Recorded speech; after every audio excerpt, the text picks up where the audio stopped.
దేశ రాజధాని ఢిల్లీలో జరిగినటువంటి కార్ బ్లాస్ట్ వెనుక దాగి ఉన్న నిజాలేంటి అనే దాని గురించి ఖచ్చితంగా మనం మాట్లాడుకోవాలా. ఎందుకంటే దేశ రాజధాని ఎర్రకోట ప్రమిసెస్ లోనే ఏదైతే పార్కింగ్ నియర్ బై లొకేషన్ లో ఒక I-20 కారు పేలుడు కావడం జరిగిందని చెప్పేసి మనం మాట్లాడుతూ ఉన్నాం. సో ఆ పేలుడు దాటికి అక్కడ ఉన్నటువంటి కార్లు కావచ్చు, దాంతో పాటు అక్కడ ఉన్నటువంటి వ్యాపార సముదాయాలు ఏవైతే ఉన్నాయో పూర్తిగా దగ్ధం అయిపోయినాయి, సర్వనాశనం అయిపోయినాయి అని చెప్పేసి మనం మాట్లాడుతూ ఉన్నాం. సో ఇది ఉగ్రదాడ లేకపోతే ఏదైతే మనకి పుల్వామాకు సంబంధించినటువంటి కనెక్షన్స్ అనేది దీంట్లో కనిపిస్తా ఉన్నాయి అని చెప్పేసి మనం మాట్లాడుతూ ఉన్నాం. దీంట్లో ఏదైతే ఢిల్లీ కార్ బ్లాస్ట్ కి సంబంధించి మనం మాట్లాడుకుంటే దీంట్లో విస్తుపోయే నిజాలు బయటపడతా ఉన్నాయి. సో దీంట్లో ఆత్మాహుతి దాడిగానే ఈ బ్లాస్ట్ ని చూడాల్సిన అవసరం ఉంది అని చెప్పేసి కూడా చెప్తా ఉన్నారు. ఎందుకంటే దీంట్లో వైట్ కాలర్ లో ఉన్నటువంటి డాక్టర్స్ ఎవరైతే ఉన్నారో దీంట్లో ఎవరికి అనుమానం రాకుండా ఎవరైతే మన సామాన్యులు కావచ్చు, దాంతో పాటు అమాయకులను చంపుదామనే ఒక లక్ష్యంతో ఇదంతా చేస్తున్నారు అని చెప్పేసి క్లియర్ గా కనిపిస్తా ఉంది. సో దీంట్లో ఇంకా క్లారిటీగా మనం మాట్లాడాలని చెప్పేసి అనుకుంటే మాత్రం ఖచ్చితంగా ఆముదపు నూనెతో విష ప్రయోగం చేసి దాదాపు వందలాది మందిని వల్ల సర్వనాశనం చేద్దాం, చంపేద్దాం అనే ఒక విష ప్రయోగం చేస్తున్నారు అని చెప్పేసి కూడా మనం మాట్లాడుతూ ఉన్నాం. సో ఆ నిందితుల్ని కూడా పట్టుకోవడం జరిగింది. పట్టుకున్న 24 గంటల్లోనే ఇంత పెద్ద టెర్రర్ అటాక్ అనేది జరగడం అనేది, ఆత్మాహుతి దాడి జరగడం అనేది ఖచ్చితంగా చాలా భయాన్ని సృష్టిస్తుందని చెప్పేసి మనం మాట్లాడుతూ ఉన్నాం. దీంట్లో ఇంకా క్లారిటీగా మనం మాట్లాడుకుంటే దేశ రాజధానిలోనే ఇట్లాంటి ఇన్సిడెంట్ జరిగితే అక్కడ భద్రత వైఫల్యం అనేది ఎంత ఉంది అని చెప్పేసి కొంతమంది వల్ల క్వశ్చన్ చేస్తుంటే, ఏదైతే దేశంలోని ఏవైతే రెస్ట్రిక్టెడ్ ప్లేసెస్ కావచ్చు, దాంతోపాటు ముంబై, హైదరాబాద్, చెన్నై ఏవైతే కొన్ని అంటే మనకి మెయిన్ ప్లేసెస్ ఏవైతే ఉన్నాయో వాటిని మాత్రం రిస్ట్రిక్టెడ్ జోన్స్ గా పెట్టారు అని చెప్పేసి తెలుస్తా ఉంది. దీంట్లో ఎయిర్పోర్ట్స్ కావచ్చు, railway stations, bus stands, so ఏవైతే వ్యాపార సముదాయాలు కావచ్చు, దాంతో పాటు ఎక్కువగా రద్దీ ఉన్నటువంటి ప్లేస్లలో ఇట్లాంటి రెస్ట్రిక్టెడ్ ప్లేసెస్ గా పెట్టినాము అని చెప్పేసి చెప్తా ఉన్నారు. ఇప్పటికే డాగ్ స్క్వాడ్స్ కావచ్చు, దాంతో పాటు ప్రతి ఒక్క దాంతో ఇవాళ బాంబ్ స్క్వాడ్ కి సంబంధించినటువంటి ప్రతి ఒక్క దాంతో ఇవాళ క్షుణ్ణంగా పరిశీలిస్తా ఉన్నారు. ఎందుకంటే దేశ రాజధానిలో జరిగినటువంటి ఈ కార్ బ్లాస్ట్ ఏదైతే ఉందో దాని ఇంపాక్ట్ అనేది ఖచ్చితంగా ప్రతి ఒక్క మహానగరాలపై పడే అవకాశం ఉంటుంది. కాబట్టి ఏవైతే మహానగరాల్లో హైదరాబాద్ కావచ్చు, దాంతో పాటు ముంబై, దాంతో పాటు ఏవైతే పూణే లాంటి ఏవైతే నగరాలు ఉన్నాయో ఆ మహానగరాల్లో ఇప్పటికే హై అలర్ట్ ని కూడా పెట్టారు అని చెప్పి తెలుస్తా ఉంది. దాంతో పాటు మహానగరం ఏదైతే హైదరాబాద్ ని కూడా చాలా అలర్ట్ చేశారని చెప్పి తెలుస్తా ఉంది. ఖచ్చితంగా చాలా జాగ్రత్తగా ఉండాలా. ఎవరైనా అనుమానాస్పదంగా కనిపించినా, దాంతో పాటు అనుమానాస్పదంగా ఎవరైనా మీకు తిరుగుతున్నట్టు వాళ్ళ ముఖ కదలికలు కావచ్చు, దాంతో పాటు వాళ్ళ వేషధారణ ఏమైనా ఉన్నా కూడా డెఫినెట్లీ డయల్ 100కి కాల్ చేయండి అని చెప్పేసి సిపి సర్జనర్ ఇవాళ వెల్లడిస్తున్న పరిస్థితి ఉంది. సో దీంట్లో అసలు ఈ కార్ అనేది ఎలా బ్లాస్ట్ అయ్యింది, దీనికి ఎవరు దీన్ని ఎన్నుకున్నారు అనే దాని గురించి మనం ఇంకా క్లారిటీగా మనం మాట్లాడుకుంటే ఈ ఢిల్లీ కార్ బ్లాస్ట్ ఆత్మాహుతి దాడిగానే పరిగణించాలని చెప్పేసి తెలుస్తా ఉంది. సో దీంట్లో ఏదైతే ఈ కార్ గురించి మనం మాట్లాడుకుంటా ఉన్నాం, ఇది ఒక I-20 కార్ గా చెప్తా ఉన్నారు, వైట్ కలర్ లో ఉంది.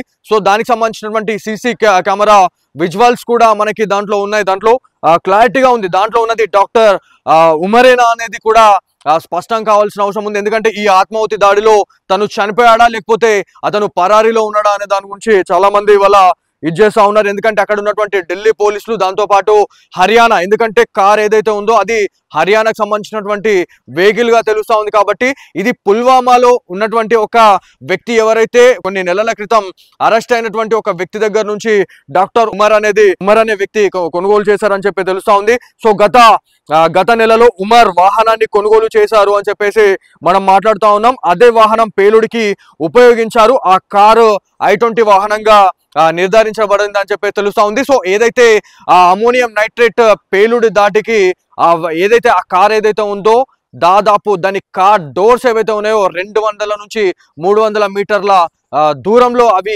ఎగిసిపడ్డాయని చెప్పేసి మనకు తెలుసా ఉంది. ఈ దాటిలో వ్యాపార సముదాయాలతో పాటు ఏవైతే అక్కడ ఉన్నటువంటి కార్లు కూడా పూర్తిగా నుజ్జునుజ్జైపోయి, అక్కడ ఉన్నటువంటి ఎవరైతే చనిపోయినటువంటి వ్యక్తుల గురించి మనం మాట్లాడుకుంటే 9 మంది అక్కడే స్పాట్ డెడ్ అయ్యారు. దాంతో పాటు క్షతగాత్రులు ఎవరైతే ఉన్నారో చాలా మంది గాయాల పాలయ్యారని చెప్పేసి కూడా మనం మాట్లాడుతూ ఉన్నాం. సో దీంట్లో ఉగ్ర మూకల సంబంధించి లింకులు అనేది కనిపిస్తా ఉన్నాయని చెప్పి తెలుసా ఉంది. ఎందుకంటే ఆపరేషన్ సింధూర్ తర్వాత లష్కరే తోహేబాకి సంబంధించినటువంటి టాప్ కమాండర్స్ కూడా ఇవాళ అండర్ గ్రౌండ్కి వెళ్ళిపోయారు. ఎందుకంటే వాళ్ళకి సంబంధించినటువంటి ఏవైతే ఉగ్ర స్థావరాల్ని ఆపరేషన్ సింధూర్లో పూర్తిగా నేలమట్టం చేసింది ఇండియా అని చెప్పేసి మనం మాట్లాడుతా ఉన్నాం. సో ఇందులో భాగంగానే ఈ ప్రతిచర్య ఏదైతే ఈ విధ్వంసం చేసిన తర్వాత ఇండియా పైన ఖచ్చితంగా రివెంజ్ తీసుకోవాలా అని చెప్పేసి ఇదంతా కూడా కక్షపూరితంగానే ఇదంతా చేశారా అని చెప్పేసి కూడా చాలా మంది ఇవాళ క్వశ్చన్ మార్క్ చేస్తున్న పరిస్థితి ఉంది. ఎందుకంటే గత ఏదైతే October 27న కూడా ఏదైతే జమ్మూ కాశ్మీర్ లోని ఏదైతే శ్రీనగర్ లో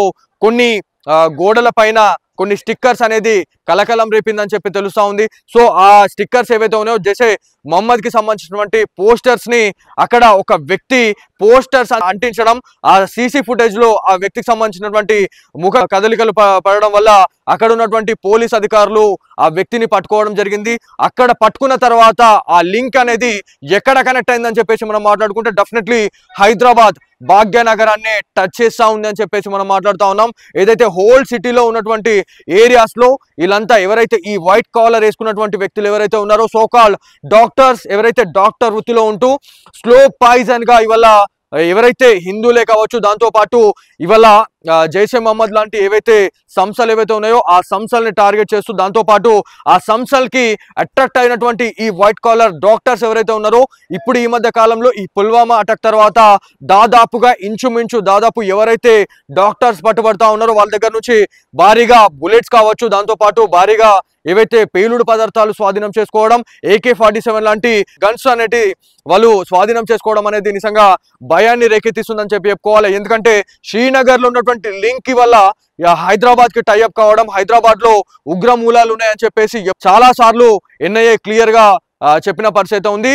సో దీంట్లో గుజరాత్ ATS క్లారిటీగా చెప్తా ఉంది దీంట్లో ఎవరెవరు ఉన్నారు, దీంట్లో ఎక్కడ కూపీ లాగినా కూడా అది హైదరాబాద్ కి టైఅప్ లో ఉందని చెప్పి తెలుస్తా ఉంది. ఎందుకంటే విజయనగరంలో గత కొన్ని రోజుల క్రితం అరెస్ట్ చేసిన దాంట్లో వాళ్ళని పట్టుకొని వచ్చిన తర్వాత ఎక్కడ మీ మూలాలు ఉన్నాయని చెప్పేసి మాట్లాడితే హైదరాబాద్ లోని ఓల్డ్ సిటీలో ఈ మూలాలు ఉన్నాయని చెప్పేసి కూడా గుర్తుపట్టారు అని చెప్పేసి మనం మాట్లాడుతూ ఉన్నాం. అంటే ఇంత తారాస్థాయికి ఎలా చేరుకపోయింది? ఎందుకంటే ఏదైతే రాజేంద్ర నగర్ లో ఉన్నటువంటి ఒక డాక్టర్ ఎవరైతే ఉన్నారో సోకాల్ డాక్టర్, సో అతను కొన్ని సంవత్సరాలుగా అక్కడనే ఉంటూ విష ప్రయోగం చేస్తా ఉన్నారు. ఎందుకంటే ఈ ఆముదం నూనె ఏదైతే ఉందో మన ఇంట్లో ఉంటూ ఏవైతే ఉంటున్నటువంటి వస్తువులతోనే విష ప్రయోగం ఎలా చేయాలనే దాని గురించి పూర్తిగా చేస్తా ఉన్నారని చెప్పేసి మనం మాట్లాడుతా ఉన్నాం.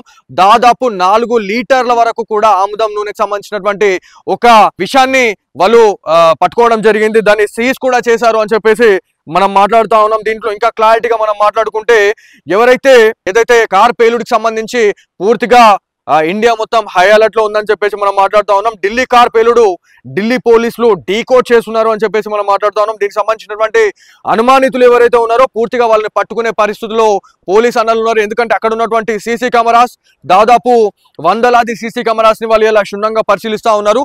ఎక్కడ నుంచి కార్ వచ్చింది, ఎక్కడెక్కడ వాళ్ళ మూలాలు ఉన్నాయి, ఎక్కడెక్కడ వాళ్ళు సంచరించారు అనే దానిపైన పూర్తిగా వాళ్ళు ఇవాళ ఇన్వెస్టిగేట్ చేస్తున్న పరిస్థితి ఉంది. సో జమ్మూ కాశ్మీర్ కి సంబంధించినటువంటి ఎవరైతే ఆ హంతకులు ఎవరైతే ఉన్నారో వాళ్ళని కూడా అదుపులో తీసుకున్నట్టు మనకు తెలుసా ఉంది. సో దీంట్లో ఎవరెవరిని అదుపులో తీసుకున్నారు అని చెప్పేసి మనం మాట్లాడుకుంటే అమీర్ రషీద్, తన పేరు అమీర్ రషీద్, 27 years అని చెప్పేసి మనం మాట్లాడుతూ ఉన్నాం. అమర్ రషీద్ ఉమర్ అని చెప్పేసి మనం మాట్లాడుతూ ఉన్నారు. ఎవరైతే ఈయనకు 30 years, దాంతో పాటు తారిక్ మాలిక్ వయస్సు 44 సంవత్సరాలు. వీళ్ళు కాశ్మీర్ వ్యాలీలో అరెస్ట్ అయ్యారు అని చెప్పేసి మనం మాట్లాడుతూ ఉన్నాం. అంటే ఇక్కడ ఎంత క్లారిటీగా మనం మాట్లాడుకోవాలనే దాని గురించి మనం చూసుకుంటే ఎక్కడ చూసినా కూడా ఉగ్ర మూలాలు, ఎక్కడెక్కడ టెర్రర్ అటాక్స్ జరుగుతా ఉన్నాయి అవన్నీ కూడా శ్రీనగర్ లోని ఏదైతే ఒక వ్యాలీలో వాళ్ళు పట్టుబడతా ఉన్నారని చెప్పేసి మనం మాట్లాడుతూ ఉన్నాం. దాంతో పాటు ఇక్కడ ఇంకా క్లారిటీగా మనం మాట్లాడుకుంటే ఘటనా స్థలానికి ఎవరైతే అర్ధరాత్రి సమయంలో ఏదైతే ఇట్లా ఈ ఇన్సిడెంట్ జరిగిన తర్వాత అక్కడ ఉన్నటువంటి FSL అధికారులు తనిఖీలు చేస్తా ఉన్నారు. అక్కడ ఉన్నటువంటి ఫోరెన్సిక్ టీమ్, అక్కడ ఉన్నటువంటి ఏవైతే ఆ పేలుడికి సంబంధించినటువంటి పదార్థాలని కావచ్చు, దాంతో పాటు దానికి సంబంధించినటువంటి నమూనాల్ని సేకరించారు అని చెప్పేసి మనకు తెలుస్తా ఉంది. సో దీంట్లో ఖచ్చితంగా ప్రతి ఒక్కరు కూడా అలర్ట్గా ఉండాలా. ఎందుకంటే ఎక్కడ ఏం జరుగుతుందో కూడా తెలియని పరిస్థితి కాబట్టి పూర్తిగా ఇండియా వైడ్ పూర్తిగా ఇవాళ హై అలర్ట్ చేశారు అని చెప్పి తెలుస్తా ఉంది. ఎక్కడైనా మీకు అనుమానాస్పదంగా ఎవరైనా అనిపించినా కూడా డయల్ 100కి కాల్ చేయండి.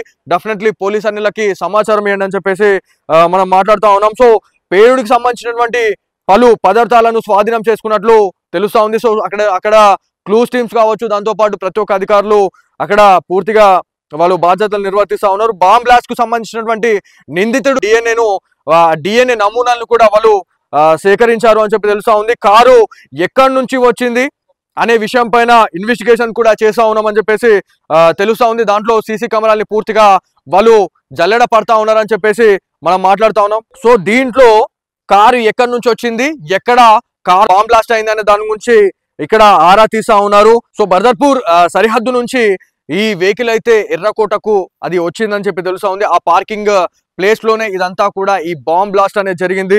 ఈ కారు పేలిపోయి నుజ్జు అయిపోయింది. దాంతో పాటు తునగలైపోయింది అని చెప్పేసి మనం మాట్లాడుతా ఉన్నాం. అంటే నిన్న రాత్రి ఏ టైంలో జరిగిందని చెప్పేసి మనం మాట్లాడుకుంటే నిన్న సాయంత్రం 6:32 దేశ రాజధాని ఢిల్లీ ఎర్రకోట పార్కింగ్ స్థలంలో ఈ బాంబు పేలుడు జరిగిందని చెప్పేసి మనం మాట్లాడుకుంటా ఉన్నాం. సో దేశంలో పలు రిస్ట్రిక్టెడ్ ప్లేసెస్ ఏవైతే ఉన్నాయో మనం ఆల్రెడీ మాట్లాడుకున్నాం. Airports, railway stations, bus stands. So వీటిని పూర్తిగా హై అలర్ట్ అయితే చేశారు. అక్కడ ఉన్నటువంటి ఎవరైతే వాహనదారులే కావచ్చు, దాంతో పాటు అక్కడికి వచ్చినటువంటి ఎవరైతే ప్యాసింజర్స్ ఎవరైతే ఉన్నారో వాళ్ళందరినీ కూడా చాలా చాలా అలర్ట్ చేశారు అని చెప్పేసి మనం మాట్లాడుతూ ఉన్నాం. ఢిల్లీ బ్లాస్ట్ కు ఫకీరాబాద్, పుల్వామాకు లింకులు ఉన్నాయా అంటే అవుననే చెప్పుకోవాలని చెప్పేసి మాట్లాడుతాను. ఎందుకంటే పుల్వామాకు సంబంధించినటువంటి ఒక వ్యక్తి దగ్గర నుంచి డాక్టర్ ఉమర్ ఈ గత నెలలో ఆ కార్ అయితే కొనుగోలు చేశారు. ఆ కారే ఈ I-20 కార్ గా మనకు తెలుస్తా ఉంది. ఈ కారే ఇలా పేలిపోయింది. దాంట్లోనే అమోనియం నైట్రేట్ అనే పేలుడు పదార్థం అనేది పూర్తిగా ఇదైపోయింది. ఎందుకంటే ఆ స్థలంలో మెయిన్ గా మనం మాట్లాడుకుంటే ఆ పేలుడు దాటికి భూమి కూడా తునకలు కావాలా, అక్కడ చాలా పెద్ద విధ్వంసం కావాలా. కాకపోతే అమోనియం నైట్రేట్ దాని గురించి మనం మాట్లాడుకుంటే కేవలం ఇది మానవులు దాంతో పాటు ఏవైతే వస్తువుల్ని మాత్రమే డామేజ్ చేస్తుంది అని చెప్పేసి మనకు తెలుసా ఉంది. So Delhi bomb blast Fakirabad కు లింకులు ఉన్నాయనే చెప్పడానికి ఇదొక ఉదాహరణ చెప్పుకోవాలి. ఎందుకంటే ఎవరైతే ఆ ముగ్గురిని అరెస్ట్ చేసినటువంటి డాక్టర్స్ ఎవరైతే ఉన్నారో వాళ్ళ దగ్గర నుంచి ఏదైతే IED బాంబ్స్ తో పాటు దాంతో పాటు 360 కిలోల ఏదైతే మందు పదార్థాన్ని అయితే వాళ్ళు పేలుడు మందు పదార్థాన్ని అయితే వాళ్ళు స్వాధీనం చేసుకున్నారు అని చెప్పి మాట్లాడుతా ఉన్నాం. డాక్టర్ ఉమర్ కు సంబంధించిన కారు తారిక్ అనే ఒక వ్యక్తి ఎవరైతే పుల్వామాలో అరెస్ట్ అయ్యారు ఇటీవల అని చెప్పేసి మనం మాట్లాడుతా ఉన్నాం. ఫకీరాబాద్ లో కూడా ఇతను IEDలతో పట్టుబడ్డాడు ఈ డాక్టర్ అని చెప్పేసి మనం మాట్లాడుతా ఉన్నాం. దాంతో పాటు వీరి దగ్గర నుంచి ఏదైతే ఇది చాలా చాలా చాలా దారుణమైనటువంటి ఇన్సిడెంట్ గా మనం మాట్లాడుకోవాలి. వాళ్ళ దగ్గర నుంచి ఈ డాక్టర్స్ ఎవరండి డాక్టర్స్, అసలు వైట్ కాలర్ డాక్టర్స్ గా మనకి ఇవాళ చలామణి అయితే ఎవరైతే జనజీవన సవంతిలో కలిసిపోయి వాళ్ళ దగ్గర ఆయుధాలు ఎట్లా వస్తున్నాయి, దాంతో పాటు ఇట్లాంటి పేలుడు పదార్థాలు ఎట్లా వస్తున్నాయి, దాంతో పాటు ఇక్కడ మీరు ఇంకొక విషయం మీరు మాట్లాడుకుంటే వారి దగ్గర నుంచి అక్షరాల 2900 కేజీల ammonium nitrate, not a joke, ఎట్లా వస్తుంది? ఇక్కడ భద్రతా వైఫల్యందా లేకపోతే ఎక్కడి నుంచి ఇదంతా కూడా తెస్తా ఉన్నారు? ఇంత పెద్ద బాడీ స్కెచ్ చేస్తున్నా కూడా ఇంటెలిజెన్స్ వర్గాలకు ఇదంతా కూడా తెలియలేదా అని చెప్పేసి చాలా మంది వల్ల డిమాండ్ చేస్తున్న పరిస్థితి ఉంది. సో ఫైనల్ గా స్లో పాయిజన్ గా ఇదంతా కూడా చేద్దామని చెప్పేసి డాక్టర్స్ వల్ల ఏదైతే ఈ so called white collar doctors ఎవరైతే ఉన్నారో మెయిన్ గా ఎవరైతే అమాయకులను మాత్రమే టార్గెట్ చేస్తా ఉన్నారో ఆముదపు నూనెతో విష ప్రయోగం చేసి దాదాపు 24 గంటల నుంచి 72 గంటల్లో పూర్తిగా వాళ్ళని పడేసేలాగా ప్లాన్ చేస్తా ఉన్నారు. వీళ్ళని కూడా అరెస్ట్ చేశారని చెప్పి తెలుస్తా ఉంది. సో దీంతో పూర్తిగా దేశ రాజధానితో పాటు ఏదైతే మన హైదరాబాద్ లోని పలు నగరాల్లో ఇవాళ హై అలర్ట్ అయితే పెట్టడం జరిగింది. దీంట్లో కేవలం ఎవరైతే ఈ పుల్వామా అటాక్ ఏదైతే ఉందో దాంతో పాటు ఏదైతే ఆపరేషన్ సింధూర్ తర్వాత జైషే మహమ్మద్ లాంటి ఉగ్రవాద సంస్థల్ని పూర్తిగా నామరూపాలు చేసిన తర్వాత ఆపరేషన్ సింధూర్ అనేది ఇంకా కొనసాగుతూనే ఉంది. దీంట్లో మోడీ గారు కూడా దీంట్లో క్లారిటీ ఇవ్వడం జరిగింది. ఆపరేషన్ సింధూర్ అనేది క్లోజ్ కాలేదు, మేము దీన్ని ఆపలేదు. ఒకవేళ ఇట్లాంటి ఇన్సిడెంట్లు మళ్ళీ పునరావృతం అయితే డెఫినెట్లీ ఇది ఖచ్చితంగా వార్ అనేది మళ్ళీ మేము స్టార్ట్ చేసామని చెప్పినా కూడా ఇట్లాంటి ఇన్సిడెంట్ జరగడం అనేది నిజంగా భయాన్ని రేకెత్తిస్తుందని చెప్పి చెప్పుకోవాలి. ఎందుకంటే దీంట్లో ఈ స్థలంలో ఏదైతే ఆ ఎర్రకోట ఆ నియర్ బై లొకేషన్ లో ఆ పార్కింగ్ ఏరియాలో ఇదంతా జరిగిన తర్వాత అక్కడ ఉన్నటువంటి కొంతమంది చెప్పిన వివరాల గురించి మనం మాట్లాడుకుంటే ఒక్కసారిగా పేలిపోయిన తర్వాత కారు దాని తాకిడి అనేది దాదాపు అక్కడ ఉన్నటువంటి 10ల సంఖ్యలో ఆ కార్లు కూడా పూర్తిగా ధ్వంసం అయిపోయినాయి. ఎందుకంటే ఆ కార్ కి సంబంధించినటువంటి ఆనవాళ్ళు మీరు చూడొచ్చు, సిగ్నేచర్ స్టూడియోస్ లో ఎక్స్క్లూజివ్ గా మీరు చూడొచ్చు. ఎంత దారుణంగా ఎంత ఎఫెక్ట్ చూపించింది ఆ పేలుడు పదార్థం అనేది మనం చూడాలా. దీంట్లో ఎవరైతే ఈ so called doctors, white collar doctors ఎవరైతే ఈ మధ్య కాలంలో పట్టుబడుతున్న వాళ్ళు ఎవరైతే ఉన్నారో వీళ్ళని మాత్రం ఖచ్చితంగా వీళ్ళపైన ఒక ప్రాపర్ కన్నైతే వేసి ఉంచాలని చెప్పేసి చెప్తా ఉన్నారు. సో దీంట్లో చాలా మంది వల్ల భయపడతా ఉన్నారు. ఎందుకంటే ఇక్కడ హాస్పిటల్స్ కావచ్చు, దాంతోపాటు బస్ స్టాప్స్, రైల్వే స్టేషన్స్, మనకి ఎయిర్పోర్ట్స్, సో వీటిలో మాత్రం చాలా హై అలర్ట్ గా ఉండాలని చెప్పేసి కేంద్ర హోంశాఖ మంత్రి అమిత్ షా గారు చెప్పడం జరుగుతూ ఉంది. సో ఎక్కడెక్కడ సీసీ కెమెరాలు పనిచేస్తూ ఉన్నాయి, ఎక్కడెక్కడ సీసీ కెమెరాస్ అనేది పని చేయట్లేదు, ఖచ్చితంగా మరమ్మతులు చేసి కెమెరాస్ ని యాక్టివ్ గా ఉంచాలి అని చెప్పేసి వాళ్ళు చెప్తా ఉన్నారు. సో ఏదేమైనప్పటికీ ఇదంతా కూడా ఒక్కసారిగా దేశాన్నే కదిలించి చేసిందని చెప్పేసి కూడా ఇవాళ మనం మాట్లాడుతూ ఉన్నాం. ఖచ్చితంగా ఎవరైనా మీకు అనుమానాస్పదంగా కనిపిస్తే మాత్రం డెఫినెట్లీ డయల్ 100కి కాల్ చేసి ఆ సదరు నిందితులు ఎవరైతే ఉన్నారో, ఆ దుండగులు ఎవరైతే ఉన్నారో వాళ్ళని ఖచ్చితంగా మీరు పట్టించవలసిందిగా కోరుతా ఉన్నామని చెప్పేసి పోలీస్ డిపార్ట్మెంట్ అయితే ఇవాళ కోరుతా ఉంది.